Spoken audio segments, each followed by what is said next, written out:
नमस्कार, मैं श्यामगिरी। आप देख रहे हैं टीएफडी इंडिया न्यूज 24। टीएफडी इंडिया न्यूज 24 में आप सभी दर्शकों का स्वागत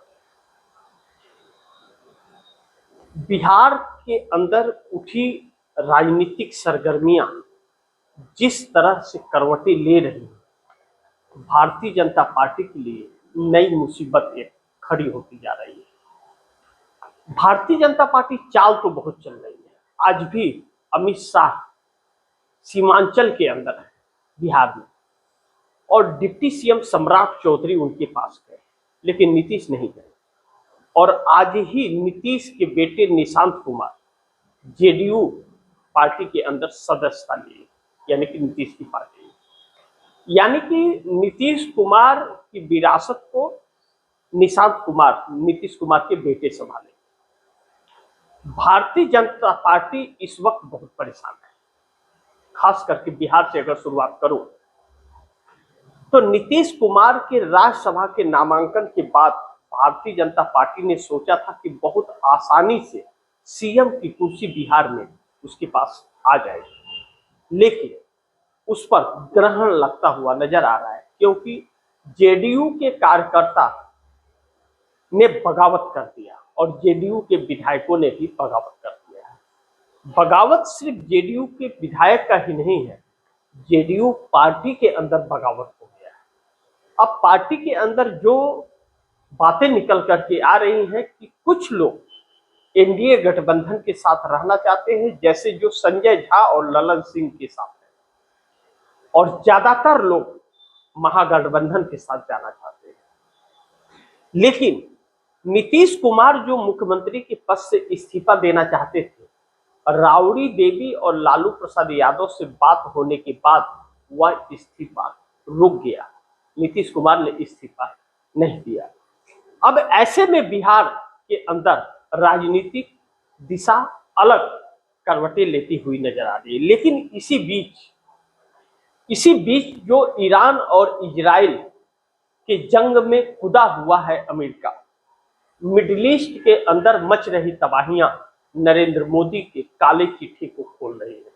नरेंद्र मोदी इस वक्त न घर के न घाट के कहीं के नहीं है, बल्कि आप यूं कहें कि नरेंद्र मोदी के सारे पाखंड खुल करके विश्व के सामने आ गए हैं। कितने बड़े डरपोक नरेंद्र मोदी हैं। लेकिन इसी बीच जो अविश्वास प्रस्ताव पर चर्चा होने जा रहा है, या पार्लियामेंट जो शुरुआत होने जा रहा है, पार्लियामेंट सेशन 9 मार्च से 13 अप्रैल तक का नरेंद्र मोदी के लिए हर एक पल अग्नि परीक्षा होगी। इसका बहुत सारा कारण है। पहला वजह कि अमेरिका के द्वारा एक आदेश देना लिखित कि 30 दिन की मोहलत मैं भारत को और मोदी सरकार को देता हूं रसिया से तेल खरीदने के लिए। पहला। नंबर 2, नरेंद्र मोदी का जवाब न देना। अब अमेरिका कौन होता है भारत को यह इजाजत देने वाला कि वह तेल खरीदेगा या नहीं खरीदेगा, और इस पर नरेंद्र मोदी सरकार का और विदेश मंत्री एस जयशंकर की चुप्पी लोगों को सवालों में डाल दिया। इससे कांग्रेस को बहुत बल मिला है इस लेटर से जो अमेरिका ने जारी किया। कांग्रेस पहले ही कहती थी कि नरेंद्र मोदी ट्रंप के गुलाम है, ट्रंप जितना चाबी भरता है उतना ही मोदी चलते हैं। लेकिन इस बीच कांग्रेस ने एक बहुत बड़ा खुलासा किया है, जिस पर चर्चा नहीं हो रही है इस वक्त, और चर्चा होना बहुत जरूरी है। एप्स्टीन फाइल में निकल रहे डॉक्यूमेंट नरेंद्र मोदी को सीधा इन्वॉल्व उसमें एप्स्टीन फाइल में कर रहे हैं। जेफरी एप्स्टीन से बहुत अच्छे संबंध थे और भारत की हर नीतियों का डिस्कस जेफरी एप्स्टीन से होता था लागू होने के पहले।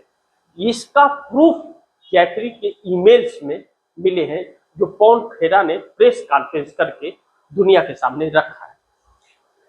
अब यह बात तो सच है कि अनिल अंबानी और नरेंद्र मोदी और हरदीप सिंह पुरी और अनिल अंबानी मोदी के लिए जेफरी एप्स्टीन से मिल रहे थे। लेकिन इन दोनों ने भी जेफरी एप्स्टीन के जरिए धन खूब बनाया है और नरेंद्र मोदी से मीटिंग सब कराया है।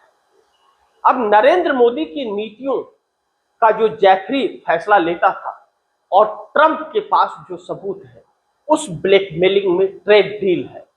जैफरी एप्स्टीन के नाम का जो ब्रेकिंग चल रहा है और जो नरेंद्र मोदी सरकार के खिलाफ सबूत है अमेरिका के पास, इन सभी से ध्यान भटकाने के लिए ट्रेड डील भी हो रही है और इस वक्त ईरान और इजराइल का युद्ध भी हो रहा है जिसमें अमेरिका हो रहा है। अब दूसरे इसके पहलू को समझिए।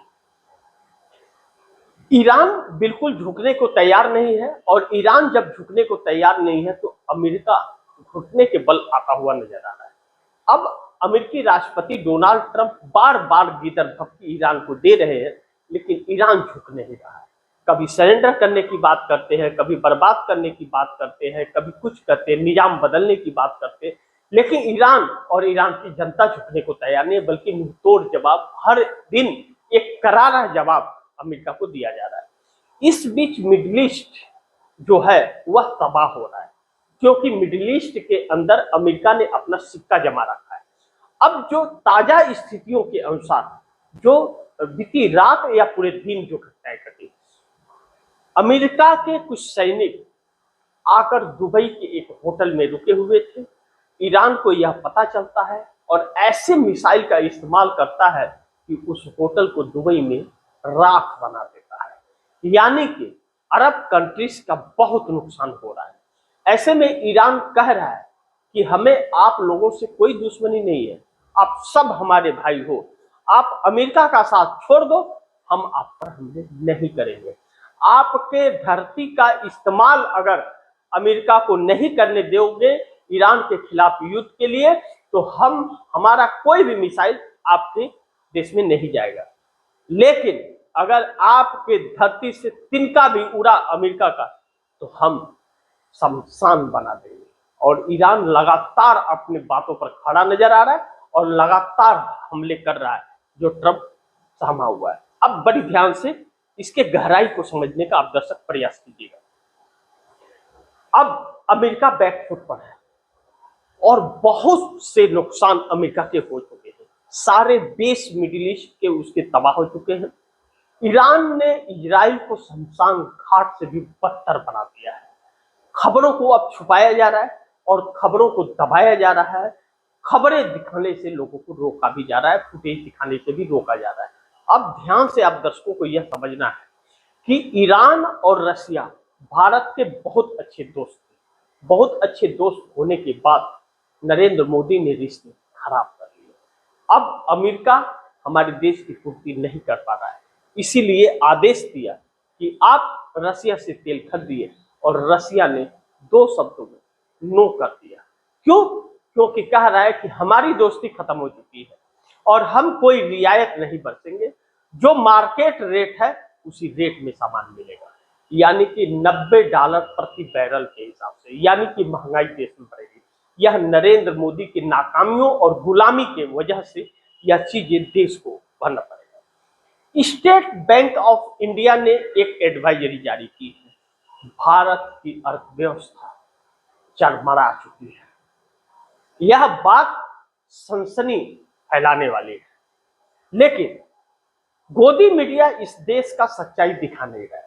अब आते हैं उस दूसरे पहलू में कि जब यह सारी तबाही का मंजर है और पेट्रोलियम मंत्री हरदीप सिंह पुरी एक दिन पहले यह कहते हैं कि पेट्रोल, डीजल, गैस का कोई कमी नहीं, हमारे पास पर्याप्त भंडार है, और दूसरे ही दिन 60 रुपया सिलेंडर का रेट बढ़ जाता है, घरेलू सिलेंडर का।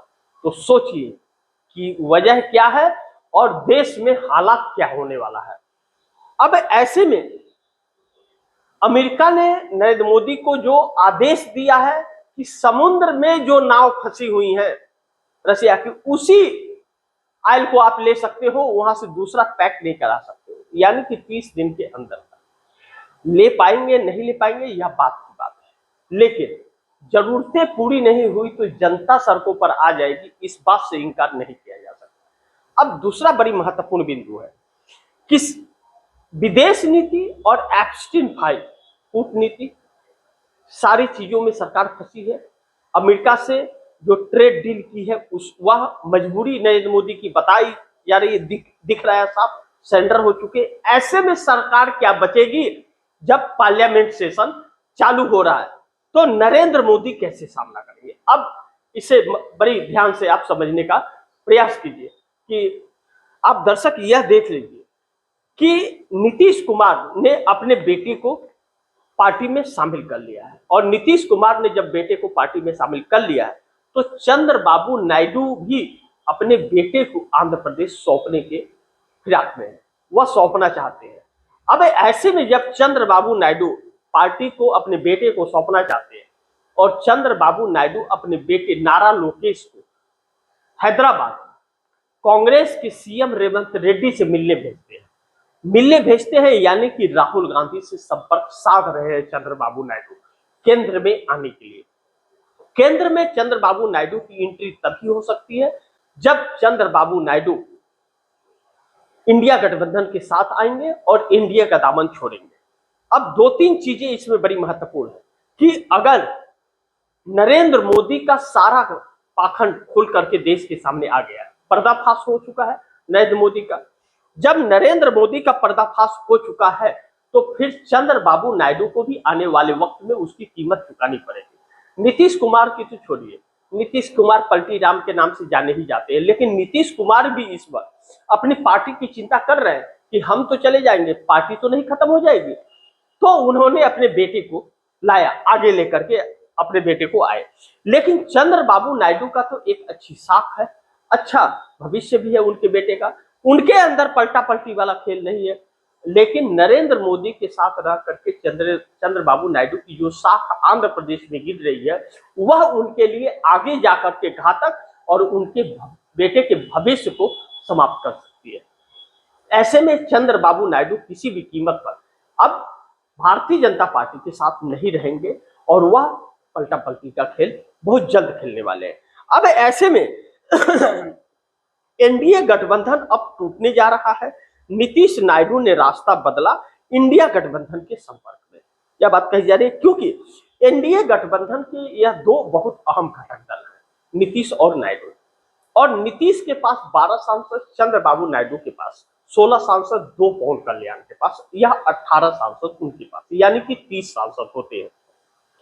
और जैसे ही नीतीश और नायडू ने अगर खेल कर दिया तो जयंत चौधरी 2 और अनुप्रिया पटेल 1 सीटें जो है वह नरेंद्र मोदी से दूर हो जाएगी, क्योंकि अनुप्रिया पटेल उत्तर प्रदेश से आती है, उत्तर प्रदेश में चुनाव होने वाला है, भारतीय जनता पार्टी का हिंदुत्व देशभक्ति समाप्त हो चुकी है, तो जनता उनके खिलाफ जा सकती है।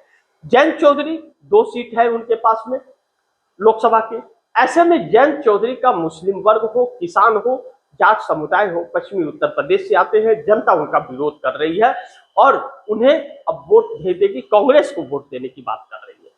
ऐसे में जयंत चौधरी के पास भी और कोई रास्ता नहीं बचेगा, यानी कि 12 नीतीश कुमार के, 16 चंद्रबाबू नायडू के, 2 पवन कल्याण के, 2 जयंत चौधरी के और 1 अनुप्रिया पटेल के, यानी कि 33 सांसद कभी भी नरेंद्र मोदी को धोखा दे सकते हैं और यही 33 सांसद नरेंद्र मोदी सरकार को गिरा सकते हैं, जो एनडीए गठबंधन टूटने की बात कही जा रही है। अब ऐसे में इंडिया गठबंधन के संपर्क में अगर चंद्रबाबू नायडू कांग्रेस के संपर्क में आ गए हैं तो इंडिया गठबंधन के संपर्क में है।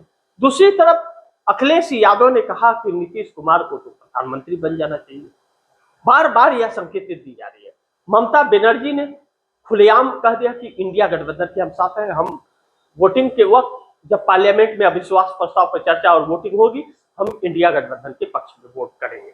यानी कि पर्दे के पीछे से नरेंद्र मोदी को जो समर्थन मिल रहा था वह भी समर्थन अब उन्हें नहीं मिलेगा। ऐसे में राहुल गांधी का मुकाबला करने की क्षमता बीजेपी और आरएसएस में अब नहीं बची है, क्योंकि राहुल गांधी जो खुली चुनौती दे रहे हैं भारतीय जनता पार्टी और आरएसएस के लिए संकट पैदा होता जा रहा है। राहुल गांधी ने जो काले चिट्ठे खोले हैं, राहुल गांधी जिस तरह से लगातार हमले भारतीय जनता पार्टी और आरएसएस में कर रहे हैं, एक एक सच्चाइयां देश के सामने ला करके वह खड़े कर रहे हैं, रख रहे हैं, जिस पर भारतीय जनता पार्टी बैकफुट पर आ रही है। राहुल गांधी की कही हुई एक एक बात सच हुई है। आरएसएस ने इस देश को दीमक की तरह चाटा है, गुमराह किया है, और नरेंद्र मोदी ने इस देश को गुलाम बना दिया है। इस बात से इनकार नहीं कर सकते। राहुल गांधी ने कहा था एप्स्टीन से बचने के लिए और जनरल नरवणे की किताब पर पर्दा डालने के लिए, अपनी नाकामियों पर पर्दा डालने के लिए यह सरकार अमेरिका के सामने सरेंडर होकर के ट्रेड डील कर रही है और अपने मित्र अडानी को बचाने के लिए यह सारे काम किए जा रहे हैं, जो एप्स्टीन फाइल के डॉक्यूमेंट में निकल करके मोदी का नाम बार बार आ रहा है। लेकिन 9 मार्च से 13 अप्रैल के बीच बीजेपी के लिए संकट पैदा होगा, इस बात से इनकार नहीं कर सकते। राहुल गांधी का साथ देने के लिए इंडिया गठबंधन के मजबूर हो रहा है इंडिया गठबंधन। अब इंडिया गठबंधन के दल जो है राहुल गांधी का साथ देने के लिए इसलिए मजबूर हो रहे हैं कि राहुल गांधी लगातार इस सरकार को बैकफुट पर रखे, इस सरकार के कमियों को ला करके उन्होंने देश के सामने रखा है। नरेंद्र मोदी का सामना करने की हिम्मत इस देश के अंदर एक ही नेता में है, उस नेता का नाम ही राहुल गांधी है, और राहुल गांधी के रहते नरेंद्र मोदी अब नहीं उबर पाएंगे, यह सत्य है। और यह तख्ता पलट भी कांग्रेस ही करेगी, बाकी किसी के अंदर हिम्मत और जरूरत नहीं है। ऐसे में इंडिया गठबंधन के दल अगर कांग्रेस के साथ नहीं रहे और उन्होंने कोई गलती करने की कोशिश की तो जनता उनका हिसाब बराबर कर देगी, क्योंकि जनता इस समय बेकाबू हो गई है। तो देखिए आगे क्या होता है। जो भी होगा खबरें आप दर्शकों तक पहुंचाते रहूंगा। आप दर्शकों की क्या राय है, क्या सुझाव है, कमेंट बॉक्स में जरूर दीजिएगा। इस खबर को ज्यादा से ज्यादा शेयर कीजिए, अपने दोस्तों को भी कहिए आगे शेयर करें। और आपने अगर केबजी इंडिया न्यूज 24 को सब्सक्राइब नहीं किया, सब्सक्राइब कर लीजिए। अपने दोस्तों को भी कहिएगा केबजी इंडिया न्यूज 24 को सब्सक्राइब करें। मिलते हैं अगली खबर के साथ, तब तक के लिए नमस्कार।